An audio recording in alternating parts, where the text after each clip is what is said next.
राजस्थान प्रदेश में इन दिनों चुनावी माहौल बना हुआ है। अलवर धौलपुर में पंचायत चरण को लेकर गहमागहमी थी, तो उधर उपचुनाव को लेकर धरियावद और वल्लभनगर में सियासत जारी है। हालांकि दोनों जिलों में पंचायत चुनाव के नतीजे आ गए हैं। नतीजों में कांग्रेस ने भाजपा पर बढ़त बनाई है। दोनों जिलों में 492 पंचायत समिति नतीजों में कांग्रेस को 208, भाजपा को 158, निर्दलीय 113, तो वहीं बसपा के 12 प्रत्याशी जीते हैं। गांव की सरकार के इन चुनावों के ठीक बाद राजस्थान विधानसभा की 2 सीटों पर भी मतदाता अपनी मोहर लगाने वाले हैं। ऐसे में कांग्रेस पंचायत चुनाव के नतीजों के बाद उपचुनाव में भी बढ़त बनाने का दावा कर रही है। प्रदेश की धरियावद और वल्लभनगर में 30 अक्टूबर को मतदान और 2 नवंबर को काउंटिंग होनी है। राजस्थान की कांग्रेस सरकार के लिए आंकड़ों के लिहाज से दोनों सीटें काफी मायने रखती है। हालांकि इतिहास को देखा जाए तो अब तक कांग्रेस उपचुनाव में भाजपा पर हावी रही है। अब देखना होगा कि उपचुनाव में किसको बढ़त मिलती है। ब्यूरो रिपोर्ट, जन टीवी न्यूज।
नमस्कार जंटी में स्वागत है आपका। मैं हूं योगेंद्र। आप देख रहे हैं खास खबर। खास खबर में हम बात करेंगे राजस्थान में चुनाव का दौर इस वजह से कह रहा हूं कि 2 जिलों में जिला परिषद और पंचायत समिति के चुनाव परिणाम आ गया है, लेकिन दूसरी जगह 2 बाई इलेक्शन का परिणाम 2 तारीख को आएगी, लेकिन मतदान होगा, यानी कि परिणाम के अगले दिन ही मतदान है। कुछ लोगों का कहना है कि इसका असर आ सकता है, कुछ लोगों का कहना है कि कोई फर्क नहीं पड़ता, हमारे लोकल इश्यूज हैं। खैर, लेकिन ये बड़े मुकाबला जो रहा कांग्रेस की इसमें बल्ले बल्ले कह सकते हैं कि दोनों ही जगह पे कांग्रेस अपना बोर्ड बनाएगी जिलों में, जिला परिषद के लिहाज से। और पंचायत समिति की अगर हम बात कर लेते हैं तो धौलपुर में 6 में से 5 जगह कांग्रेस और 1 जगह बीजेपी। कांग्रेस अलवर में भी अगर पंचायत समितियों की बात करें तो ज्यादा है, लेकिन 2 पंचायत समिति ऐसी भी हैं जहां पे कांग्रेस और बीजेपी से ज्यादा इंडिपेंडेंट जीत गए, यानी कि उनका भी अपना एक दबदबा रहेगा। तो चलिए हम चर्चा शुरू करेंगे और हमारे साथ वरिष्ठ पत्रकार और समीक्षक ओम सैनी साहब जुड़े हुए हैं, भाजपा से आशीष चतुर्वेदी साहब जुड़े हुए हैं, कांग्रेस से राजेंद्र आर्य जी साथ हैं हमारे। सभी का स्वागत है।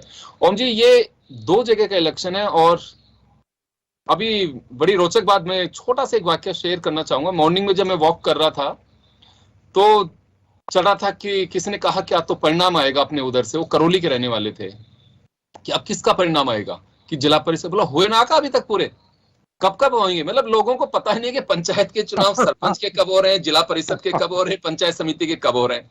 बड़ी एक अजीब सी स्थिति है और मतलब पता ही नहीं है कि हाँ बार बार ही हो रहे हैं। चलो ये तो कुछ इस तरह की चीजें भी हैं। खैर, लेकिन ये दोनों जगह पे ये सरकार का असर या कांग्रेस की रणनीति? देखिए, ये रणनीति नहीं, मैं समझता हूं कि जो खास संकेत इस चुनाव परिणाम से मिल रहा है उसकी चर्चा की जानी चाहिए। पता लगता है कि लोगों की राजनीतिक चेतना का जो सिलसिला कहीं एक जगह गोलबंद होना चाहिए वैसा नहीं हुआ। कांग्रेस का जो अपना वोट बैंक है वो इंटैक्ट है, वो उस तरीके से उसको हासिल हुआ और चूंकि शासन में इसलिए कोई ज्यादा दिक्कत होनी नहीं चाहिए।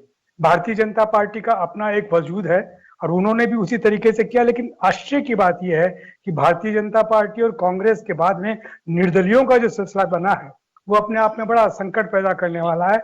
और दोनों पार्टियों को ये देखना चाहिए कि जो रूठे हुए लोग और जो उनके यहाँ सेंध मार देते हैं और उनको वो निर्दलीय कहकर के इलेक्ट होकर आते हैं, उनकी मदद से फिर आप बाकी चीजें हासिल करते हैं। ये सिलसिला जब तक चलेगा तो मैं समझता हूँ कि राजनीतिक चेतना का वैसा विकास नहीं हो रहा जैसा दोनों दल चाहते हैं। दोनों प्रभुत्व चाहते हैं उस चेतना के ऊपर और दोनों दलों को इस तरीके से चाहे, देखिए जो भी जिसको ज्यादा मिल गई हो हुआ जाएगा, लेकिन चिंता का विषय ये होना चाहिए। और मेरा ख्याल है कि एक अच्छे प्रजातंत्र के लिए ये चेतना विकसित निश्चित रूप से होनी चाहिए। वो नहीं हो रही। आप बता ही रहे हैं कि सुबह का वाकया आपके सामने है कि लोगों को पता ही नहीं है इसका मतलब क्या है, कि चेतना उस तरीके की नहीं कि परेशान कर देती हो। लेकिन एक रोचक वाक्य और मैं यहाँ शेयर करना चाहूंगा ओम साहब, कि क्या हुआ कि जब पिछला जिला परिषद का चुनाव था अलवर का, मैं खुद अलवर में उस वक्त मौजूद था, 28 बीजेपी की थी, गवर्नमेंट बीजेपी की थी, और 18 कांग्रेस के, यानी कि 10 का डिफरेंस था और 1 इंडिपेंडेंट था। मजेदार बात देखिए कि कांग्रेस का बोर्ड बन गया वहां पे जिला परिषद में, क्रॉस वोटिंग पूरी तरह से। तो ये भरोसा अभी किया नहीं जा सकता क्योंकि हम परिणाम को एंजॉय कर रहे हैं, अभी परिणाम पे बात कर रहे हैं।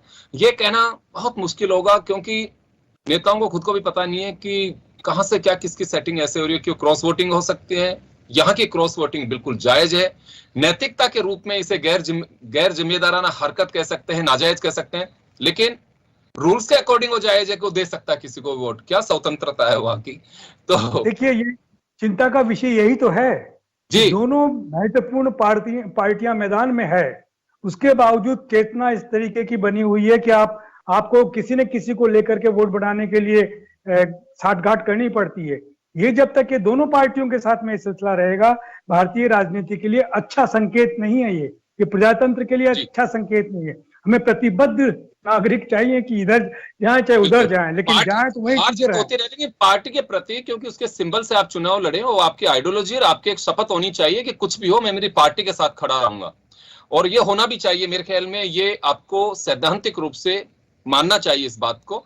आशीष जी, आपके पास आना चाहूंगा। पहले तो दोनों रिजल्ट्स को लेकर के मैं जानना चाहूंगा आपका रिएक्शन। दोनों जगह पे कांग्रेस बोर्ड बनाती दिख रही है। इस वजह से कह रहा हूं कि जब तक परिणाम नहीं आता मैं तब तक कुछ नहीं कह सकता इस पे। और अगर यूं आंकड़ों की बात करें तो 492 जिसमें एक पे इलेक्शन नहीं हुआ, 158 आपके हैं, 208 कांग्रेस के हैं, 113 इंडिपेंडेंट हैं और 12 बीएसपी के हैं, 13 पहले ही निर्विरोध जीत चुके हैं। तो इस हिसाब से ये आपका पूरा आंकड़ा सामने आ रहा है। इस पे एक मैं रिएक्शन चाहूंगा आपका। बड़ा गैप है कांग्रेस बीजेपी के बीच।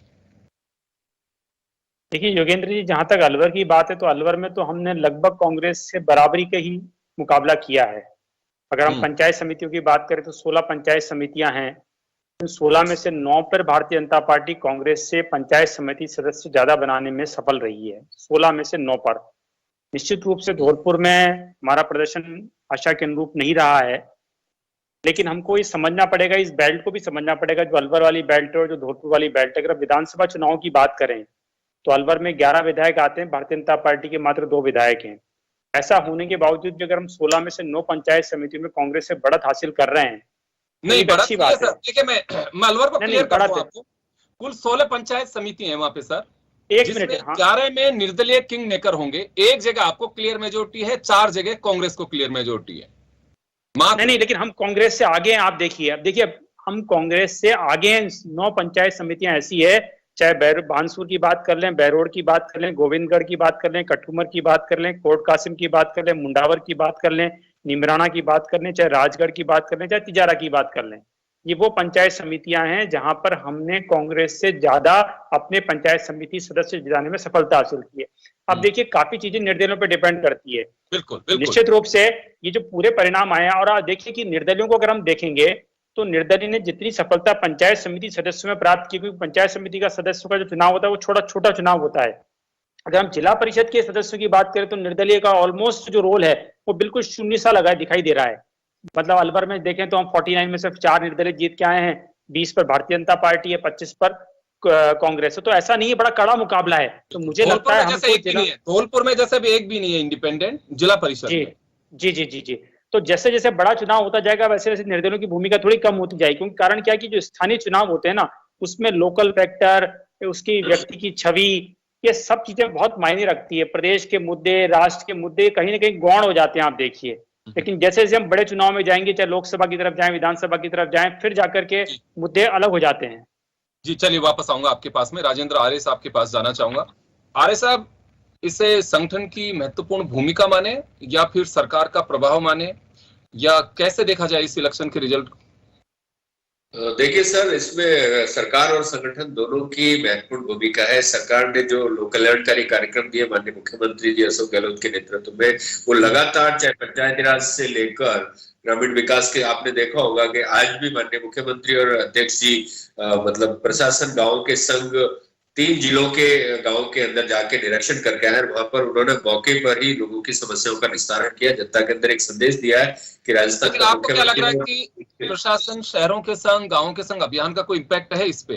बिल्कुल इफेक्ट बिल्कुल है। कैसे कह सकते हैं? कुछ दिन पहले अशोक गहलोत जी ने खुद ने नाराजगी जाहिर की है, और बाकायदा नाम लेकर के दोनों सेक्रेटरीज को एक तरह से कहूं डांट लगा करके कि क्या योगदान आप लोगों ने बेड़ा गर्क कर दिया इस अभियान का। जब मुख्यमंत्री नाराजगी जाहिर कर दी तो जनता संतुष्ट कैसे हो रही है? आज प्रशासन पर सरकार का जो नियंत्रण होना चाहिए, माननीय मुख्यमंत्री जी ने वो संदेश दिया है कि भाई जो उच्च स्तर पर जो प्रशासनिक अधिकारी बैठे हैं उनको अपने नीचे के जो प्रशासन है उस पर पूरा नियंत्रण होना चाहिए और लोगों के काम होने चाहिए। ये संदेश देकर उनको इस बात की फटकार लगाई थी कि आप इस तरीके से काम कीजिए, और इस बात का परिणाम है अभी आपने देखा कल माननीय मुख्यमंत्री जी हमारे कांग्रेस के नेता, युवा नेता के मतलब शोक सभा में सम्मिलित हुए। वहां पर बच्चियों ने उनका मतलब एक मांग की कि साहब हमारे यहाँ पे मतलब मिडिल का स्कूल है, उसको क्रमोन्नत करके मतलब उच्च माध्यमिक या माध्यमिक किया जाए। तो सरकार ने उसको माध्यमिक स्तर तक क्रमोन्नत किया और 1-1.5 घंटे के अंदर फैसला हुआ। तो सरकार लगातार लोगों की भरोसे पर खरा उतर रही है। ये भी रिकॉर्ड रहेगा सरकार से ज्यादा डोटासरा जी का कि 1.5 घंटे में उन्होंने अपने सिस्टम से स्कूल स्वीकृत करा करके उन बच्चियों को तोहफे। संवेदनशीलता की ही बात है कि बच्चियों की मांग थी और उस मांग के अंदर उसको फैसला दिया गया। बच्चियों को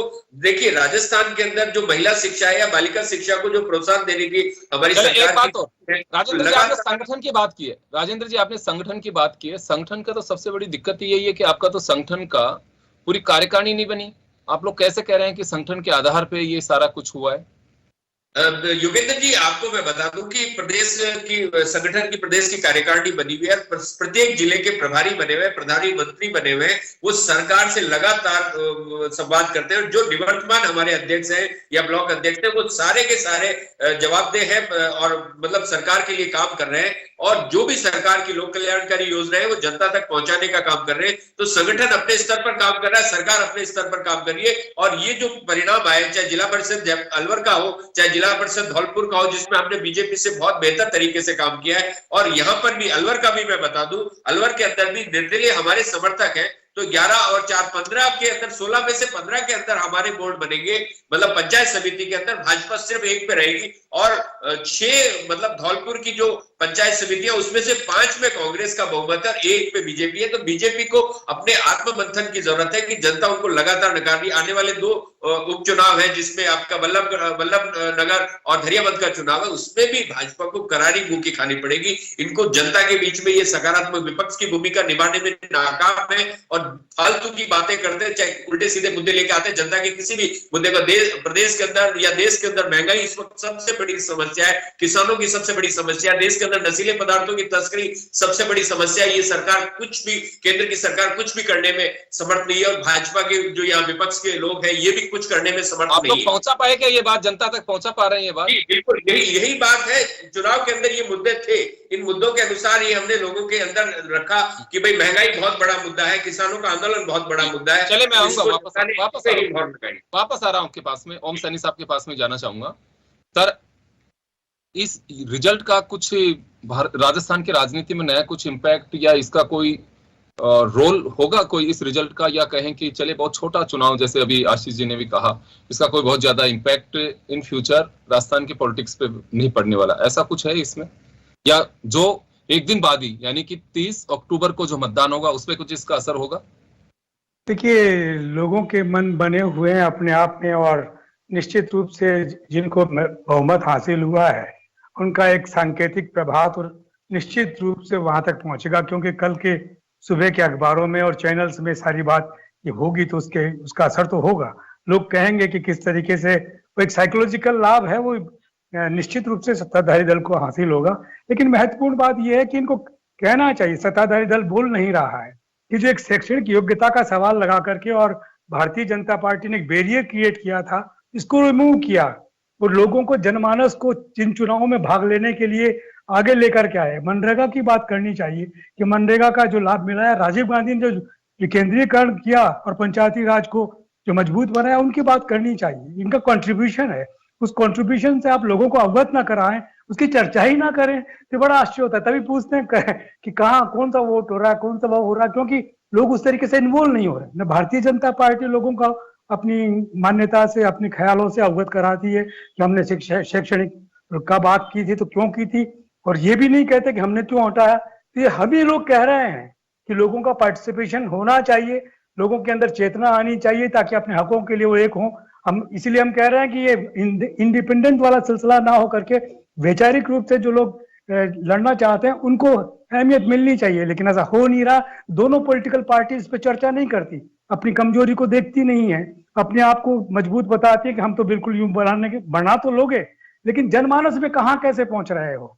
इधर साठगांठ के माध्यम से अगर आप बोर्ड बनाते हैं तो वो बोर्ड बनना नहीं है, वो देख साठगांठ से आपने सत्ता हासिल कर ली। तो इससे मुक्ति के लिए मैं समझता हूं कि खासतौर से भारतीय जनता पार्टी को कहना चाहता हूं कि गोविंद आचार्य को उस जमाने से हम जानते हैं जब उन्होंने कहा था कि हम इस दल की चाल चरित्र और चेहरे को बदलेंगे, और मैं उसी निगाह से देखता रहा हूं, तो मुझे लगा कि बिल्कुल उसके विपरीत सब कुछ होता है। तो ये दुख होना चाहिए उन लोगों को जिनकी राजनीतिक समझ मजबूत है और जिनके पास में कुछ सोचने समझने का सिलसिला है, और बेबाक होकर के कहना चाहिए। इसी तरीके से कांग्रेस पार्टी को है कि जो राजीव गांधी ने जो कंट्रीब्यूशन दिया और साथ साथ में जो इस वर्तमान सरकार ने जिस तरीके से रिमूव की शैक्षणिक योग्यता का सारा सिलसिला जो था उसको हाईलाइट करना चाहिए लगातार। और फिर विकास की बात, वहां पर सड़कें बनी या नहीं बनी, वहां पर इंटरनेट पहुंचा या नहीं पहुंचा, वहां के बच्चे क्या कुछ कर रहे हैं, इस बात का ख्याल हो, लेकिन इनकी चर्चा नहीं होती।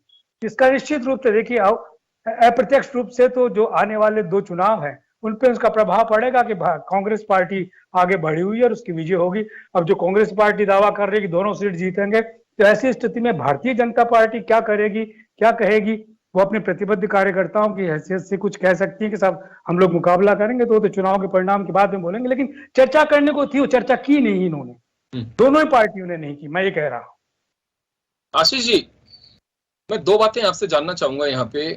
एक तो मैंने पहले भी कहा कि हम टिकट देते हैं दोनों ही पार्टियां, सब कुछ ठीक है, लेकिन अभी भी पार्टियों के प्रति वो वफादारी नहीं रह सकती। अभी कोई गारंटी नहीं है कि जितने आपके जीते आप ही के पास रहेंगे, या कांग्रेस के जो जीते कांग्रेस के पास में रहेंगे। दूसरा भी ओम जी ने जिक्र किया कि एक राइडर था, हालांकि अपनी अपनी वो है इसमें, कुछ लोग इसे अप्रिशिएट करते हैं कि हाँ एमएलए और मेंबर ऑफ पार्लियामेंट में भी होना चाहिए, लेकिन यही दिक्कत है कि हम नीचे के चुनाव में तो लगा रहे हैं ये बैरियर एजुकेशन वाला, ऊपर नहीं लगा पा रहे। तो उससे जाता है कि नीचे तो आप रोक रहे, ऊपर नहीं, जबकि शुरुआत ऊपर से करनी चाहिए कि ऊपर मेंबर ऑफ पार्लियामेंट है, असेंबली है, एक टाइम के बाद में कि इस एज से पहले कहें चलिए कोई बात नहीं, उन्होंने पढ़ाई नहीं की, लेकिन आगे तो सब कुछ हो। नीचे से अगर हम शुरू करते हैं सरपंच, वार्ड पंच और ये सब, तो एक मैसेज ये जाता है कि नीचे इस एक तबके को रोकने की कोशिश की जा रही है। उसका कहा जाता है कि बड़ा नुकसान बीजेपी को उठाना पड़ा। दूसरा, 30 अक्टूबर को जब चुनाव होगा यानी कि सैटरडे को, तो इसका कुछ इम्पैक्ट रहेगा रिजल्ट का? देखिए योगेंद्र जी, आपने 2-3 प्रश्न मुझसे पूछे हैं, मैं उनका जवाब दूंगा, लेकिन अभी ओम सैनी साहब जो है जिक्र कर रहे थे कि जो बुनियादी जो समस्याएं गांवों की, उस पर चर्चा होनी चाहिए। तो बड़ा अच्छा उन्होंने एक प्रश्न उठाया है, क्योंकि गांव में जो मूलभूत सुविधाएं हैं, चाहे हम बिजली की बात करें, सड़कों की बात करें, चाहे पानी की बात करें, अब तीनों मुद्दों की मैं 1 बाय 1 बात करना चाहता हूं। आप देखिए, अगर हम सड़कों की बात करें तो योगेंद्र जी आपको भी इस बात को स्वीकार करना पड़ेगा कि 2013 से 18 में जब वसुंधरा राजे जी के नेतृत्व में भारतीय जनता पार्टी की सरकार आई, तो उन्होंने एक मिशन लिया कि गांव में हम ग्रामीण गौरव पथ बनाएंगे। मैं आपको आंकड़ों के साथ बताना चाहता हूं कि हमने लगभग 9000 ग्राम पंचायतों में 5000 करोड़ रुपए खर्च करके आजादी के 65 साल बाद पहली बार सीसी सड़कें बनी। मतलब पहली बार आजादी के बाद उन गांव में सड़कें बनी थी, आप देखिए। और जब से हमारी सरकार गई है 2018 के बाद से, वो योजना लगभग बंद है, कोई विकास कार्य हो नहीं रहा है। अगर हम पानी की बात करें तो देखिए, मोदी जी ने 2019 का एक चुनाव लड़ा, जिसमें राजस्थान के लिए तो इसकी बहुत भूमिका थी, क्योंकि हम ऐसे कई दृश्य देखते हैं जहाँ पे महिलाएं 5-5 किलोमीटर जाती हैं, चरिया लेकर के, नंगे पैर जाती हैं और पानी उठा करके लेके आती हैं। और लगभग राजस्थान के काफी गाँव में ये स्थितियां हैं। तो उन्होंने एक मिशन लिया कि हम राजस्थान नहीं, पूरे देश के हर घर में नल से जल पहुंचाने की व्यवस्था करेंगे। आप देखिए, राजस्थान में इस साल की अगर हम बात करें तो 10,000 करोड़ का बजट केंद्र सरकार ने राजस्थान को दिया है। बिजली की बात करें, अगर हम योगेंद्र जी बिजली की बात करें तो बिजली में कितनी दिक्कत हुई है अभी वर्तमान में। अभी जो 1 महीने पहले जो स्थिति चल रही थी, चाहे कटौती की बात करें, 4-4 घंटे मिल नहीं रही थी। एक समस्या आ रही है, पानी में एक समस्या आ रही है। पानी में ये कहा जा रहा है कि मंत्री जी राजस्थान के रहने वाले हैं, वो पश्चिमी राजस्थान से ताल्लुक रखते हैं, वहां के रहवासी हैं। यहाँ गैप बहुत है ढानी गांवों के बीच में, तो जो रेशो होना चाहिए नॉर्थ ईस्ट की तरह हो या स्पेशल राज्य की तरह दिया जाए, यहाँ पे 90-10 का रेशो। देखिए दो चीजें, बिल्कुल देखिए, मुझे लग रही है सेरे नहीं चढ़ पा रही है, केंद्र पैसा नहीं दे रहा है उस रेशो में। राजस्थान केंद्र पैसा दे रहा है, नहीं केंद्र पैसा दे रहा है, देखिए, लेकिन क्या हो रहा है, केंद्र उसी प्रोपोर्शन में पैसा दे रहा है जैसे मध्य प्रदेश को दिया जा रहा है या उत्तर प्रदेश को दिया जा रहा है। राजस्थान के साथ कोई भेदभाव नहीं किया जा रहा है। मुझे लगता है कि राजस्थान की विषम परिस्थितियां भौगोलिक, तो राजस्थान को अपना केस बहुत अच्छे से रखना चाहिए। देखिए, क्या ये संभव नहीं कि मुख्यमंत्री जी के नेतृत्व में राजस्थान के भाजपा सांसदों को लेकर के जाए, अपना रिप्रेजेंटेशन दें? ऐसी कोई पहल दिख नहीं रही है हमें कि मुख्यमंत्री द्वारा ऐसी कोई पहल की जाए कि साहब हम सब राजस्थान का एक स्पेशल केस बना करके सेंटर के सामने प्रेजेंट किया जाए। मुख्यमंत्री ने एक बार कहा, विधानसभा में कहा कि आप लोग वहां बात करिए, हमारे लोगों को भी लेके जाइए, 60-25 सांसद हैं, एक बार वहां मंत्री जी से बात करें, वो भी सांसद राजस्थान के हैं। यहाँ की अलग परिस्थितियां हैं, पश्चिमी राजस्थान को लेके, गंगानगर की देखिए, जहां तक हमारे, देखिए प्रधानमंत्री जी की बात है, उनके जो वर्तमान मुख्यमंत्री जी है राजस्थान के, उनसे बहुत अच्छे व्यक्तिगत संबंध है। मुझे लगता है अशोक गहलोत जी को थोड़ा सा इस मुद्दे पर राजनीति से परे हट करके व्यक्तिगत संबंधों के आधार पर बात करनी चाहिए, तो निश्चित रूप से हल निकलेगा। अब आप बात कर रहे थे, समय कम है, मेरे 2 सवाल मैंने आपसे जो पूछा, आपने एक वफादारी वाला जो प्रश्न पूछा था, तो निश्चित रूप से देखिए, ये सभी पार्टियों के लिए चिंताजनक विषय है। आप देखिए कि जहां पे अगर हम अजमेर की बात करें तो अजमेर में हमारा बहुमत था, लेकिन हम नहीं बना पाए। जयपुर की बात करें तो जयपुर में उल्टा हो गया, बूंदी में बात करें तो उल्टा हो गया। तो निश्चित रूप से मुझे लगता है ये तो क्या है कि पर्सन टू पर्सन डिपेंड करता है। मुझे लगता है इसमें कोई पॉलिटिकल पार्टीज की भी आवश्यकता नहीं है, ये व्यक्ति के चरित्र पर डिपेंड करता है। विधायक दल नहीं बदल सकते। नहीं, मुझे लगता है ऐसी कोई पहल होनी चाहिए, कम से कम जिला परिषद, निश्चित रूप से जिला परिषद के मेंबर में तो इस तरह का होना चाहिए कि जो है कि व्हिप जारी होना चाहिए, अगर वो इसका उल्लंघन करता है तो उसकी सदस्यता रद्द होनी चाहिए, निश्चित रूप से होनी चाहिए। बिल्कुल। दूसरा, मैं ये जानना चाह रहा था कि दोनों बाई इलेक्शन में इस रिजल्ट का कोई असर पड़ेगा? नहीं, मुझे नहीं लगता। देखिए कि वहां पे जब प्रदेश, देखिए 2 चीजें हैं, जो बाई इलेक्शन होते हैं उसके मुद्दे होते हैं वो भी काफी हद तक स्थानीय हो जाते हैं। आप देखिए मतलब वो एक जनरल इलेक्शन की तरह हम उसको ट्रीट नहीं कर सकते हैं कि वो जनरल इलेक्शन है, क्योंकि जो अब इलेक्शन हो रहे हैं उससे सरकार के बनने और बिगड़ने पे कोई प्रभाव पड़ नहीं रहा है। लेकिन मुझे लगता है कि जहां तक धैर्यवाद की बात है, धैर्यवाद में भारतीय जनता पार्टी की पोजीशन बहुत अच्छी है और हम उसको जीत रहे हैं, हम उसको रिटेन कर रहे हैं, और वल्लभ नगर में भी हमारी मेहनत अच्छी है। आर्य साहब, आपके पास आना चाहूंगा मैं। दो बातें आपसे भी जानना चाहूंगा यहाँ पे। एक तो जो टिकट जिनको दिया जाता है लेकिन उनकी आस्था पे सवाल उठता है, लेकिन आस्था पे उनकी पे भी नहीं, नियम कुछ ऐसे ही बने हुए हैं। जिला परिषद का आप लोगों सबको बहुत अच्छे से मालूम है, जिला परिषद का जब चुनाव होता है तब, और जिला प्रमुख बनता है तब तक जिला परिषद के सदस्य की अहमियत होती है। उसके बाद में कोई अहमियत नहीं है उनकी। मीटिंग वीटिंग में गए नहीं गए, कहीं बैठ गए, हाउल लेके भेंट चढ़ जाती है, उनको कोई अधिकार नहीं है कि एमएलए की तरह एमएलए से 1/3 या 1/4 जो वोट होता है उसका वो सदस्य प्रतिनिधि चुना जाता है, लेकिन 10 रुपए का भी उसको बजट नहीं एलोकेट होता है। क्या चलिए साहब 2 लाख का वो काम करा सके, 50,000 का काम, कोई बिल्कुल राइट ही नहीं है उसको, बिल्कुल भी। तो ऐसे में लगता है, मैं व्यक्तिगत बात बता रहा हूँ, एक एक्सपीरियंस जिनसे लोगों से बात हुई कि साहब जो पैसा लगा है वो कौन देगा, उसके बाद क्या होगा मैं कोई नहीं पूछता है, यही एक हमारा अवसर है। और बहुत सारे लोग ये होते हैं कि जिला प्रमुख बनना है तो हम टिकट मिल चाहते हैं, अदरवाइज नहीं चाहते हैं। तो ये मुझे लगता है कि इसकी समीक्षा करने की आप लोगों को बड़ी एक आवश्यकता है कि वास्तव में इनको कुछ अधिकार दिया जाए। उनको कोई राइट्स नहीं होते हैं, बैठ के अटेंड करिए और वोट डालिए, उसके अलावा कोई राइट नहीं है उनको। तो इस पे थोड़ा विचार करना होगा। ये सभी दलों की प्रॉब्लम है। खैर, लेकिन मैं आपसे जानना चाहूंगा अभी जो खारिज किया कि इसका कोई इम्पैक्ट नहीं आएगा, लोकल इश्यूज हैं और चुनाव पे, बाई इलेक्शन पे, उसके लिए कांग्रेस को गदगद नहीं होना चाहिए कि ठीक एक दिन पहले हमने जीत दर्ज कराई है तो उससे कोई बहुत बड़ा असर हो जाएगा। योगेंद्र जी, पहले तो मैं इनका, आशीष जी गौरव पथ की बात कर रहे थे, तो गौरव पथ की शहर के बीचों बीच, गांव के बीचों बीच की सड़कें थी, वो डामर की रोडें थी। उन रोडों को उन्होंने दोबारा से मतलब सीसी रोडें बढ़वाया, तो वो नई रोडें नहीं थी। पहले तो मैं ये बात बताना चाहता हूँ। और जल जीवन मिशन के अंदर राजस्थान सरकार, माननीय मुख्यमंत्री 90-10 के अनुपात की लगातार मांग कर रहे हैं। माननीय सारे के सारे 25 सांसदों को भी बराबर रिमाइंड कराया। उसके अलावा मैं बताना चाहता हूँ कि ईस्टर्न राजस्थान कैनाल प्रोजेक्ट, जो कि 13 जिलों की जीवन रेखा साबित होगी, उसको राष्ट्रीय परियोजना का दर्जा देने के लिए माननीय मुख्यमंत्री जी लगातार मांग कर रहे हैं। 25 सांसद उस पर कोई प्रतिक्रिया नहीं दे रहे। फिर मैं आपको बताना चाहता हूं कि राजस्थान सरकार ने, जब ये सरकार बनी थी, हमारे मैनिफेस्टो के अंदर ये शामिल था कि हमारे जो पंचायत चुनाव के अंदर जो ये शैक्षणिक योग्यता की अनिवार्यता की गई है, हमने अपने पहली मीटिंग के अंदर उस अनिवार्य योग्यता को समाप्त किया। उसके अलावा सामाजिक सुरक्षा की तमाम योजनाओं को सरकार ने आते ही लागू किया। चाहे वृद्धावस्था पेंशन की बात हो, विधवा पेंशन की बात हो, चाहे निःशक्त जनों को रिजर्वेशन देने की बात हो, वो रिजर्वेशन बढ़ाया गया। तो लगातार सरकार ने जो मनरेगा के अंदर भी जो कार्य दिवस थे उनको भी बढ़ाया गया है। तो राजस्थान ने मनरेगा में सबसे बेहतर कार्य किया है। पंचायती राज की जननी राजस्थान है इस देश के अंदर। तो राजस्थान ने शुरू से पंडित नेहरू के नेतृत्व में इस देश के अंदर पंचायती राज की नींव राजस्थान से ही रखी थी।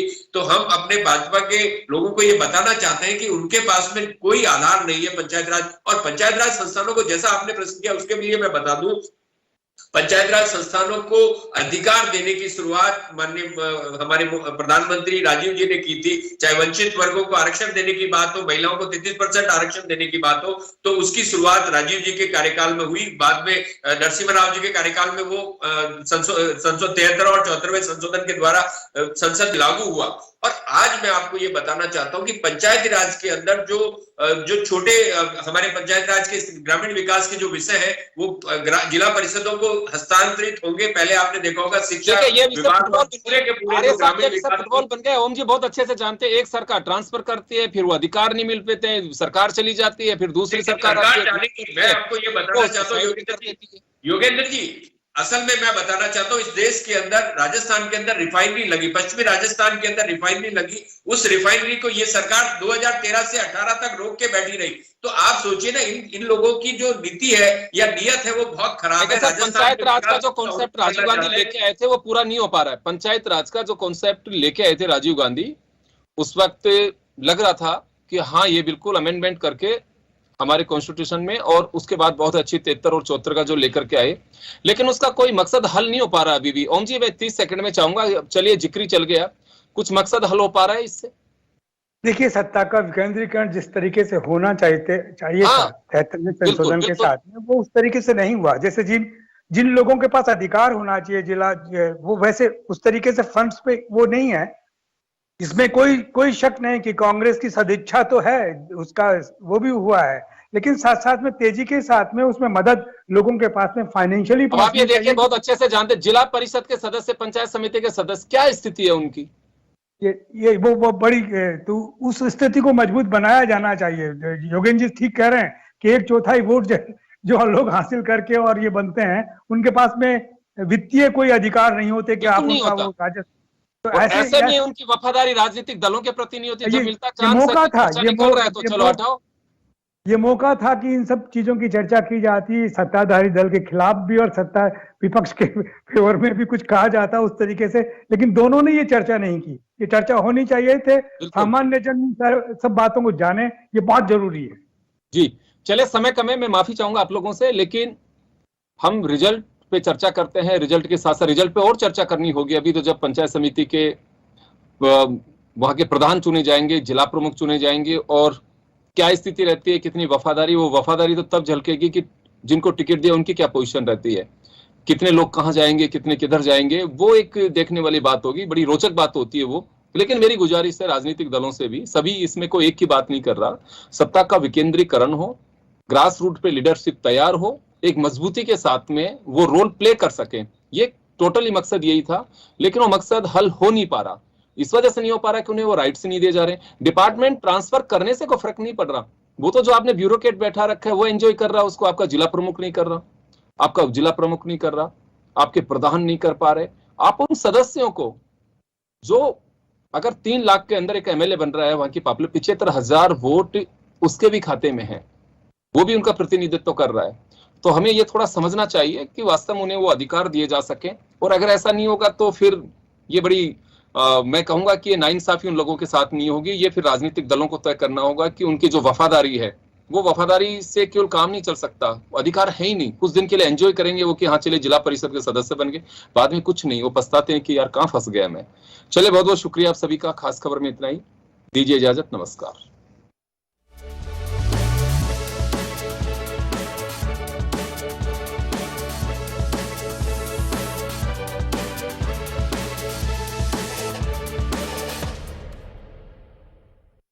जन टीवी की लेटेस्ट अपडेट पाने के लिए हमारे चैनल को जरूर सब्सक्राइब करें और नोटिफिकेशन पाने के लिए बेल आइकॉन दबाएं।